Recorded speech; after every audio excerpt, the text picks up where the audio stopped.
마가복음 13장 3절부터 8절까지 교독을 하시겠습니다. 예수께서 감람산에서 성전을 마주 대하여 앉으셨을 때에 베드로와 야고보와 요한과 안드레가 종용이 묻자오되 우리에게 이르소서 어느 때에 이런 일이 있겠사오며 이 모든 일이 이루려 할 때에 무슨 징조가 있사오리이까? 예수께서 이르시되 너희가 사람의 미혹을 받지 않도록 주의하라. 많은 사람이 내 이름으로 와서 이르되 내가 그러라 하여 많은 사람을 미혹케 하리라. 난리 소문을 들을 때에 두려워 말라. 이런 일이 있어야 돼 끝은 아직 아니니라. 민족이 민족을 나라가 나라를 대적하여 일어나겠고 처처에 지진이 있으며 기근이 있으리니 이는 재난의 시작이니라. 아멘. 예수께서 예루살렘의 성전에 대하여 말씀하시는 내용이 제자들이 질문한 것에 대한 답변이기도 하지만은 또 장차 주님께서 행하실 일에 대하여 미리 말씀하신 것입니다. 이 성전에 돌 하나도 돌 위에 남지 않고 다 무너뜨려질 것이다. 말씀하신 것에 대해서 제자들은 매우 궁금하여서 감람산 곧 예루살렘을 마주보고 있는 감람산에서 그들이 종용이 주님께 물었습니다. 어느 때에 이런 일이 있겠습니까? 또 그때의 징조가 무엇입니까? 라고 주님께서 물으셨습니다. 여기 재미있는 것은 지금 제자들이 물어본 것은 예루살렘 성전에 회파가 되고 예루살렘 성이 멸망하는 것. 다시 말해서 예수님이 말씀하신 대로 돌 하나도 돌 위에 남기지 않고 다 무너뜨려질 것이다 하신 이것에 대해서 어느 때입니까? 그때에 어떤 징조가 있겠습니까? 라고 물었습니다마는 주님께서 말씀하신 내용은 그 문제에 대해서 직접 답하신 것 같지는 않아요. 왜냐하면 이때로부터 정확히 40년 지난 다음에 주 70년 9월 26일에 로마 장군인 티투스에 의해서 마침내 예루살렘은 멸망합니다. 그동안 곧 열왕기상에도 나온 것처럼 르호보암 때에 이런 게 한가요? 르호보암 왕 때에 첫 번째 애굽 바라가 와서 예루살렘을 공격한 이래로 5번이나 공격받습니다. 그래도 다시 재건하는데 6번째 티투스에 의해서 완전히 예루살렘 성은 무너져 버립니다. 회복 불가능하게. 그래서 나중에 1945년에 유대인들이 전 세계에서 돌아왔을 때에 이스라엘의 회복운동을 벌이겠습니다만 그 오랜 세월 동안에 완전히 예루살렘 성은 무너져 버립니다. 그 사건이 예수님이 예언하신 지 40년 만에 일어났거든요. 그런데 5절부터 보시면은 주님이 말씀하신 내용은 그때 곧 예루살렘 성이 멸망할 때까지 40년 동안에 있을 일이라고 보아지진 않습니다. 곧 사람들이 미혹하게 되고 너희는 미혹받지 않도록 조심하라. 많은 사람이 내 이름으로 와서 내가 그다 라고 많은 사람을 미혹할 것이다. 40년 동안에 이런 일은 없었어요. 또 난리와 난리 소문을 듣고 민족이 민족을 나라가 나라를 대적하고 처처에 지진이 있고 기근이 있을 것이다. 이런 일이 40년 동안에 무척 많았다는 기록은 없어요. 이제 그 뒤에도 나옵니다마는 복음이 먼저 만국에 전파돼야 되고 그때 사람들이 서로 대적에 서로 죽게 만들 것이고 여러 가지 주님 말씀이 나오는데 이것은 예수님께서 말씀하신 다음부터 예루살렘 성이 멸망할 때까지 40년 동안에 있는 일이라고 다 이해하기는 어렵습니다.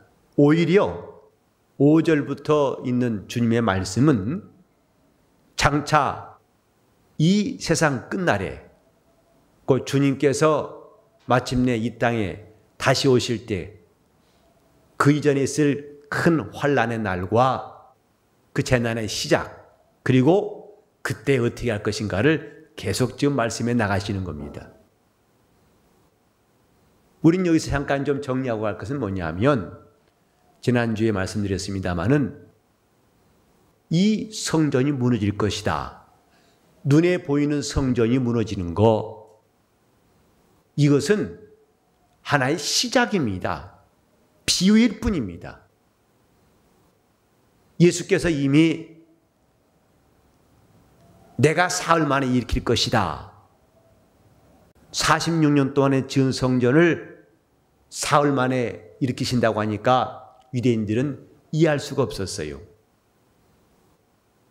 이미 주님께서는 예루살렘 성전이 무너지기 전에 십자가에 죽으시고 그는 먼저 사흘 만에 부활하셨어요. 그러니까 이 땅에 보이는 일들, 예루살렘 성전이 무너지고 또 재난이 시작되고 하는 이 보이는 것들의 이 모든 일은 장차 하나님이 하시는 큰 일에 대한 비유.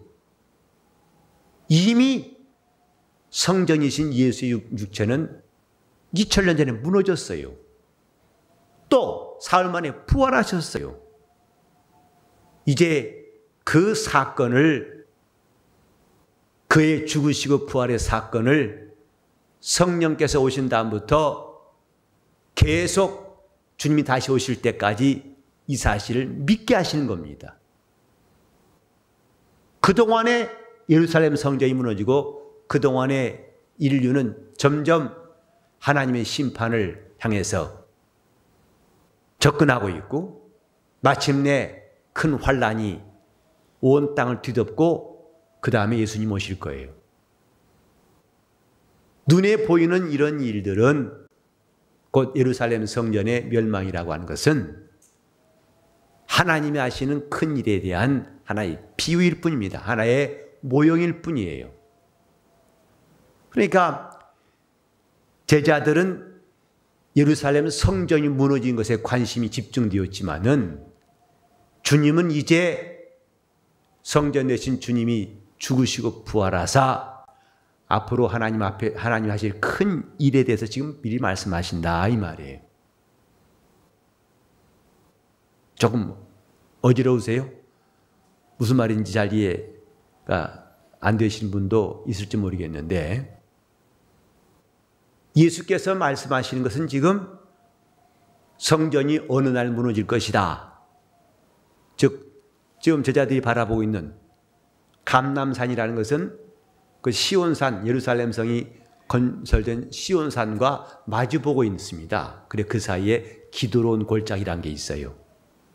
그래서 예수님이 입성하실 때에도 감람산에서 내려가셔가지고 다시 골짜기에서 올라가셔서 예루살렘 성에 들어가신 겁니다. 그때 나귀가 어린 나귀가 주님 모시고 왔으니 저도 그 골짜기를 내려간 감람산 내려가는 길목을 가봤습니다마는 경사가 가팔라요.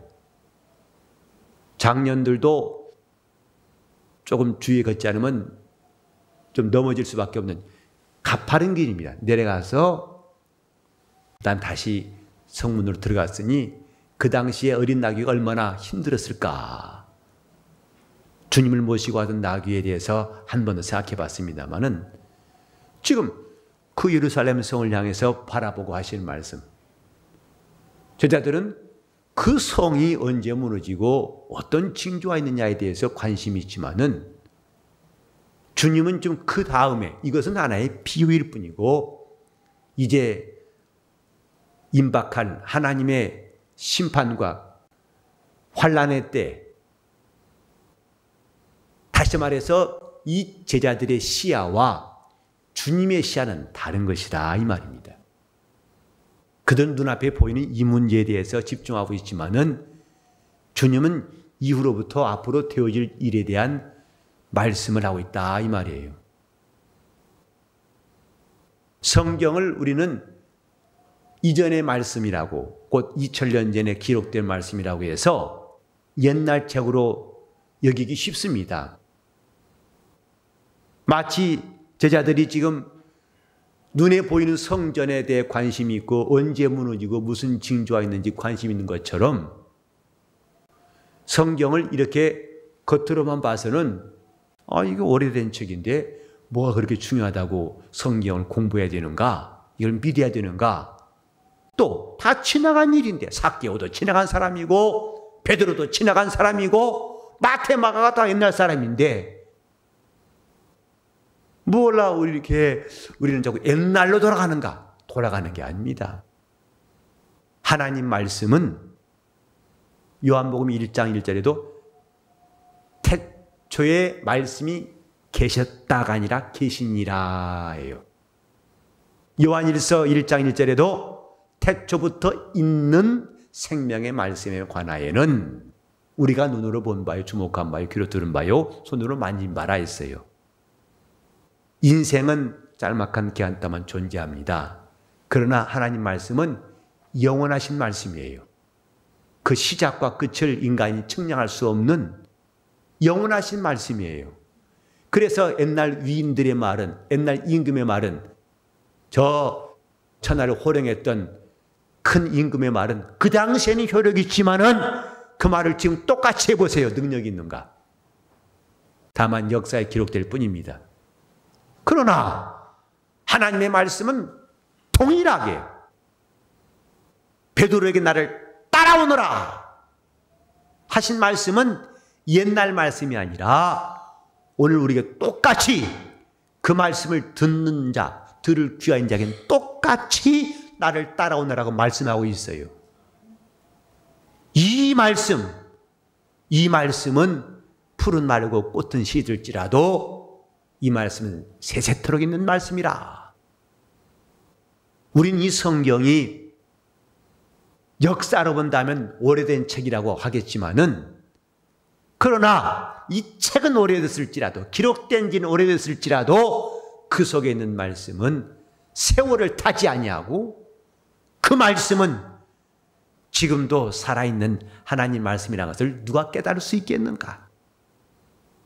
제자들은 지금 눈에 보이는 성전을 두고 말하고 있지만은 주님은 참 성전 되신 분이시요, 그가 이미 눈으로 된 성전의 모든 그 일들, 건설되고 파괴되는 것을 이미 그 몸으로 다 이루셨어요. 그리고 장차 그분이 하실 일을 말씀하고 계시는데 누가 그분의 시야를 얻을 수 있을까? 누가 그분의 시야처럼 함께 볼 수 있을까? 우리가 하나님 앞에서 믿음을 가지는 것은 그분의 눈으로 보는 것입니다. 믿음은 바라는 것들의 실상이요, 보지 못하는 것들의 증거라. 사람들은 보지 못하는 것을 하나님이 보시는 것처럼 보는 것이 믿음이다 이 말입니다. 하나님의 시야, 그분의 시야가 있는가 이 말이에요. 여기에 처음에 주님이 그때와 그 징조에 대해서 물어봤을 때 처음으로 하신 말씀이 뭐냐면, 너희가 사람의 미혹을 받지 않도록 주의하라. 이게 첫 번째 말씀이에요. 근데 이 미혹을 받는다 이 말을 언어를 살펴보니까요, 미혹하게 하다, 그 말 다른 말로 하면 길을 잃게 하다라는 뜻이랍니다. 길을 잃게 하다, 곧 빗나가게 하다, 방황하다, 이런 뜻이에요. 그래서 이런 재난의 시작에 첫 번째 주님 언급하신 것은 미혹을 받지 않도록 조심하라. 많은 사람이 와서 내 이름으로 와서 내가 그로라, 내가 예수라 하면서 많은 사람들을 미혹해 할 것이다. 우리나라에도 자칭 예수라는 사람이 몇이 있었어요. 지금도 있어요. 그래서 요새는 공개적으로 신천지가 기성교회 목사한테 편지 보내가지고 공개적으로 초청했다는 말 제가 얼마 전에 인터넷에 본 적이 있어요. 이제는 공공연하게 자기가 요한계시록에 나온 사자라는 거예요. 이렇게 지금 역사에도 사람들이 분별이 없어가지고 그곳에 꾸역꾸역 가고 있는 사람 보면 어떻게 이해할까? 사람의 미혹을 받지 않도록 주의하라고 말씀하셨어요. 재난의 시작의 첫 번째의 징조에 대해서 사람의 미혹받지 않도록 주의하라. 길을 잃게 하는 자들을 조심하라 이 말입니다. 빗나가게 한 자들을 조심하라 이 말입니다. 영적 생활은 방황하기 참 쉽습니다. 신앙생활의 방황. 그러니까 예수님께 부름받은 12제자이지만은 가룟 유다는 주님 앞에 와서도 방황했어요. 결국은 떠나버린 겁니다. 여러분이 지금 이게 신앙생활하는 것에 대해서 내가 지금 뿌리를 내리고 있는 것인지 아닌지 실감할 수 있도록 자신을 돌아보세요. 교회 다니는 세월이 지금 늘어난다고 그래서 안심하지 마시고 시간이 지날수록 점점점 내가 신앙의 뿌리를 내리고 있는지 아니면 들떠 있는지, 아직도 뿌리를 땅에다 못 대고 들떠 있는지, 뽑힌 풀처럼 들떠 있는지, 그건 다름이 아니에요. 흥겹죠? 찬송하죠? 기쁘죠? 저는 아마 눈으로 보기에 가장 충만한 찬송 부르는 사람들 봤어요. 아마 전 세계에서 최고입니다. 여러분 그들 모습 보면 은혜 받을 거예요. 얼마나 표정이요. 박다박다 그렇게 밝혀져요. 기쁨이 충만합니다. 그리고 얼굴에 땀을 흘리면서 눈을 감고 몸을 흔들며 뛰는데 2시간만 찬양해요. 그리고 딱 설교 시작하면 자기 시작해요. 여러분 보세요. 그 사람 보면 여러분 아무리 찬송 열심히 해도 그들 못 따라갑니다. 그런데 오늘 지금 신앙이 뭔가 이 말이에요. 뿌리가 있어야 됩니다. 그 말은 길을 잃지 말아야 한다 이 말이에요. 미혹을 받지 말란 말은 길을 잃게 한 자에게 끌려가지 말라 이 뜻이에요.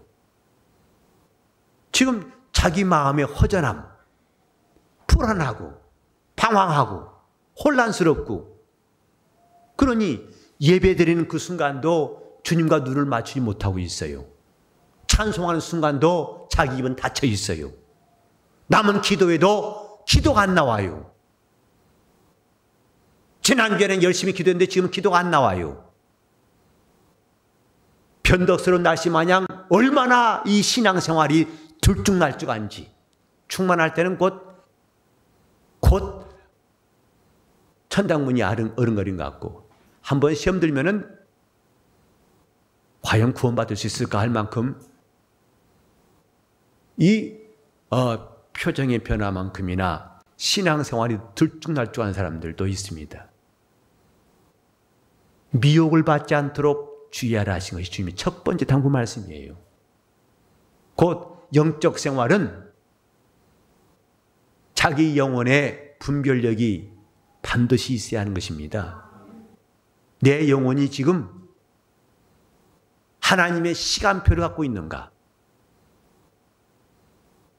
하나님의 시계, 우리는 하나님의 스케줄이 내 안에 장치된 사람들, 그가 성도예요.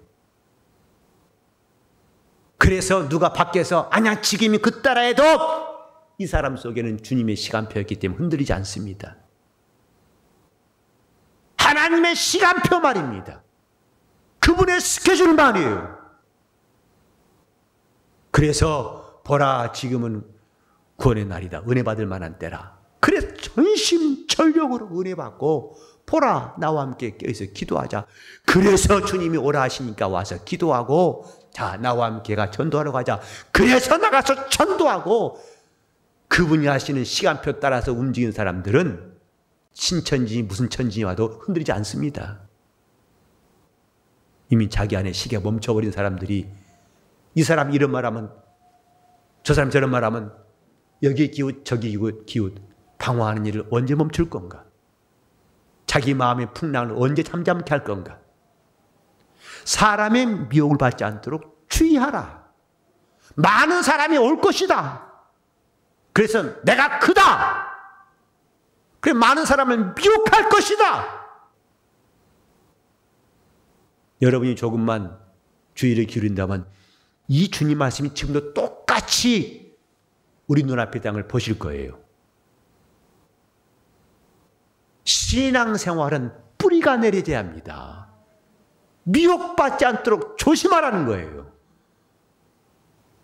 왜 하나님 말씀을 들을 수 없을까? 우리 지난주일도 들었습니다마는 너희 속에서 말씀하시는 자 아버지의 성령이시니라. 여러분은 과연 주님 말씀이 내 귀에 담겨 있다는 것을 남에게 소개할 수 있습니까? 주님이 내게 담아주신 말씀. 이 말은 너희 귀에 담아두라 하고 주님 말씀하셨는데 과연 주님 말씀을 담아두고 있습니까? 여러분 속에는 어떤 말씀이 담겨 있습니까? 그래 그 말씀 때문에 이 세상이 험하고 얼마나 요란스러워도 주의 은혜로 내가 대속하여서 날마다 그 피로 깨끗해지고 담대히 신앙을 지킬 수 있는 사람이 되어야 할 것입니다. 이것이 참 신앙이에요. 지금 미혹한 자들이 많이 나왔다는 것부터가 이제 시작임을 우리가 깨달을 수 있어요. 하나님께서 오늘 우리에게 말씀하실 때 지금 제자들 마냥 저 성전이 언제 무너집니까? 40년 만에 무너졌어요. 그러나 주님은 여기서 40년이나 말씀하신 적 없어요. 그건 시작입니다. 하나의 눈에 보이는 비유, 눈에 보이는 하나의 예표에 불과한 것이다 이 말이에요. 이제부터 하나님이 하시는 놀라운 일들이 엄청난 일들이 시작된다는 것을 그걸 보고 하나의 예고편처럼 깨달을 수 있어야 한다는 것이다 이 말이에요. 주님은 이렇게 지금 사람의 미혹을 받지 않도록 주의하라. 저는 이 성경을 읽으면서 가장 먼저 주님이 우리에게 당부하신 말씀이 이 말씀이라는데 제가 더욱더 집중하게 되었어요. 사람의 미혹을 받지 않도록 주의하라. 이미 디모데전서 4장 1절 이하에 보면은 후일의 성령이 밝히 말씀하시기를 어떤 사람이 믿음에서 떠나 미혹해 하는 영과 귀신의 가르침을 쫓을 것이다 라고 하셨어요. 이는 외식함으로 양심이 화인 맞아서 거짓말한 자들이다. 미혹해 한 자들은 이미 양심이 화인 맞아서 이미 그 속에서는 길을 찾을 수가 없어요. 그들의 가르침에서는 길을 찾지 못합니다. 우리는 영적 생활에 대해서 방황하지 말자는 말들을 많이 했어요. 한쪽으로 치우친 것도 방황하는 겁니다. 종교인도 방황한 사람이고 신비주의도 방황한 사람이에요. 극단주의자도 좀 방황한 사람입니다. 신앙생활은 조화, 균형이 필요한 거예요. 신령과 진정이 있고 거룩함과 화평함이 있고 은혜와 믿음이 있고 행함과 믿음이 있는 좋아. 말은 하는데 그 속에 하나님에 대한 신뢰가 없다면 그것도 조화가 안 된 것이다 이 말입니다. 여러분이 과연 내가 지금 미혹받지 않도록 튼튼하게 뿌리를 내리고 있는가? 그 사람은 하나님의 시간표가 자기 안에 있기 때문에 어떤 유혹이 오고 흔들림이 온다 하더라도 도무지 요동치 않습니다. 영적 생활을 제대로 하려고 하는 결심. 여러분이 우리 교회에 온 것은 피난에 온 것이 아닙니다. 나는 여러분들이 피난민, 난민이라고 보지 않습니다. 제대로 신앙생활을 뭔가 영적 생활은 좀 제대로 해야겠다고 살고 싶어 온 사람의 생각하지 피난처 그저 안 되겠으니까 할 수 없이 밀려온 사람들 난민들이 아닙니다. 근데 그렇게 왔으면은 뭔가 신앙생활이 좀 진지하지 않겠어요? 저는 앞으로도 이 문제를 또 계속 말씀드리고 싶은데요. 여러분, 말씀을 들었으면 그 말씀이 자기에게 유익이 되는지 아닌지를 스스로 진단해 보세요. 말씀을 들었지만은 유익이 없다면 무슨 소용이겠어요? 이미 히브리서 4장 1절과 2절의 말씀이었습니다. 우리가 저 안식에 들어갈 약속이 남아있을지라도 조심할지니 혹 그 약속에 미치지 못할 자가 있을까 함이라. 저희도 우리와 같이 말씀을 들은 자로 돼 말씀을 들었으나 듣는 자가 믿음을 화합치 아니함이라.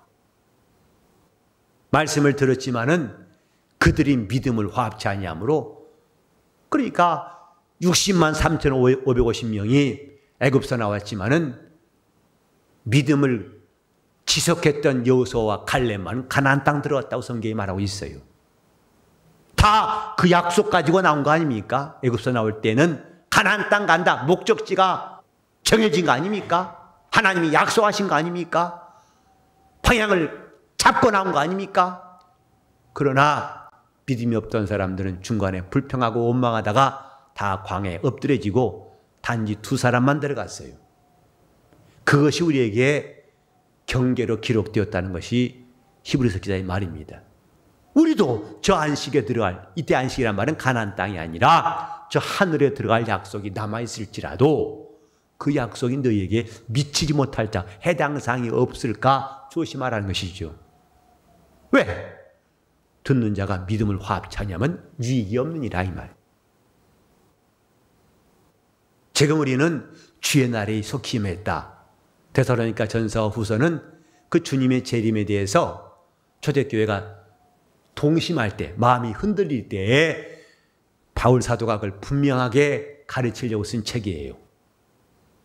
그때나 지금이나 털털거리는 사람은 다 교회에 있는 것 같아요. 뭔가 제대로 뿌리를 내지 않고 흔들리는 사람들, 달달달 거리면서 이리 쏠리고 저리 쏠리는 사람들은 예나 지금이나 똑같이 있는 것 같아요. 그래서 그날이 속히 임했다고 동심하지 말라. 우리는 지금 하나님이 우리에게 말씀하신 것, 주님이 그날이 이르기 전에 이런 일이 있을 것이라고 미리 그분의 스케줄을 말씀하시고 그 순서를 다 말씀해 놓으셨으면은 그 순서대로 차근차근 자기 영적 생활을 준비해야 됩니다. 사람의 미혹을 받지 않도록 주의하라. 우리 영적 생활은 흔들림이 없어야 됩니다. 그러려면 우리 속에 시간표가 있어야 한다 이 말. 하나님의 시간표가 있도록 주님의 시간표. 저는 이제 요새 시계 찬 사람 별로 못 보죠. 시계가 다 스마트폰에 들어가가지고 저도 안 차고 다니는데 그래도 시계 없어도 제일 정확한 시계가 폐시계인 줄 알아요. 폐시계는 참 정확합니다. 때만 되면 어김없이 소식이 와요. 밥 먹을 때다. 그래서 밥 먹을 때 회의하면 안 됩니다. 사람들이 싸나워져요. 조그만 것도 못 참고 금방 팍팍팍. 회의하려면 밥을 다 먹고 배가 부른 다음에 할 때는 매우 평화스러운 회의할 수 있어요. 그때는 웬만하면 다 넘어가요. 그래, 그럽시다. 근데 안 먹여놓으면 싸나워져 가지고 조그만 가지고 목숨을 걸 수밖에 없어요. 근데 우리는 배식에만 있을 것이 아니라 하나님의 스케줄도 우리 심령에 하나님이 장치해 놓으시도록 우리가 주의 말씀을 듣고 큰 깨달음이 있고 감동 있고 확신 있고 체험이 있기를 예수님으로 축원합니다. 말씀이 내 안에 그분의 스케줄이에요. 하나님 말씀은 그분의 스케줄이에요. 하나님의 시간표가 바로 그 말씀 속에. 그래서 성경에는 하나님 말씀은 반드시 이루어진다고 그랬어요. 가장 정확한 시기가 하나님 말씀입니다. 어찌 그 이후로 하신 말씀을 그가 시행치 않으시랴. 대저 하나님 모든 말씀은 능치마다함이 없나니 반드시 그 말씀은 이루어지고 그 말씀은 시행하신다고 성경 기록하고 있어요. 하나님 말씀 자체가 그분의 약속이요 그분의 시간표입니다. 그 말씀인 사람들은 주님의 시간표대로 움직일 수 있어요. 저는 우리 오늘 수련회를 하고 있는 중고등학생들도 젊었을 때부터 하나님의 시간표 따라 살 수 있길 바랍니다. 하나님의 시간표 따라 그분이 일어나라 하실 때, 그분이 기도하자 하실 때, 그분이 은혜 받으라 하실 때, 그분이 회개하라 하실 때, 그분이 나와 함께 가자 하실 때 그분의 시간표 따라 움직일 수 있으려면 하나님 말씀이 내게 있어야 됩니다. 우리 생수회강교회 온 성도들은 하나님의 시간표. 어떤 사람이 목사님 말이 멋있어요. 하나님 시간표 그게 뭐지? 국어, 산수, 사회자연인가? 그렇게 주책 넘은 소리 마시고 하나님 말씀부터가 시간표다 이 말. 그분의 시간이에요. 그분의 타임이에요. 왜? 그분의 말씀은 이루시려고 그 입에서 나왔어요. 이사야 55장 8절 이하 보면은 하나님의 입에서 나온 말씀은 그냥 돌아가지 아니하고 마치 비나 눈이 하늘에 내려서 그냥 돌아가지 아니하고 땅을 적시어서 박 가는 자들이 쓰기에 합당한 채소와 열매를 다 내게 하는 것처럼 내가 내 입에서 나간 말씀은 반드시 내 보낸 일을 이룬다고 말씀했습니다.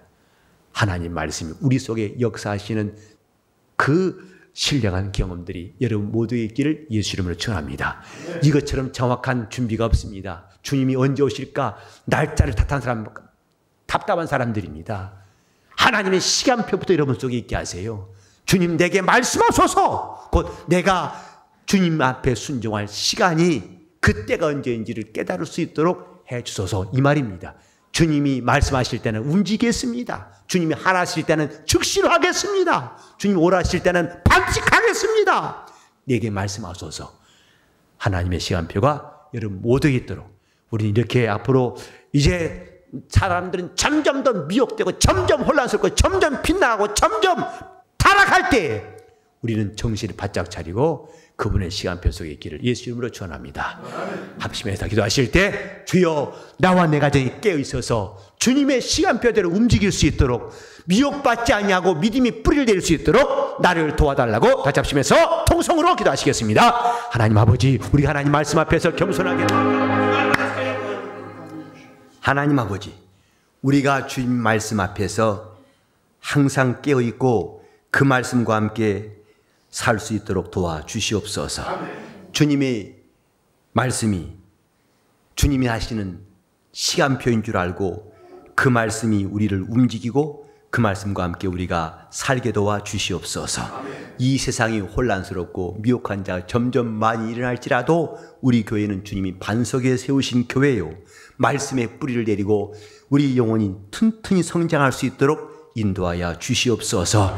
미혹한 자들이 많이 나타날지라도 우리 교회는 견고하고 담대하여 우리 주님의 손끝을 바라보고 주님이 시키신 일들을 잘 감당케 도와 주시옵시고 견고하고 또 충만하고 하나님 주시는 알곡들로 성장할 수 있도록 역사하여 주시옵소서.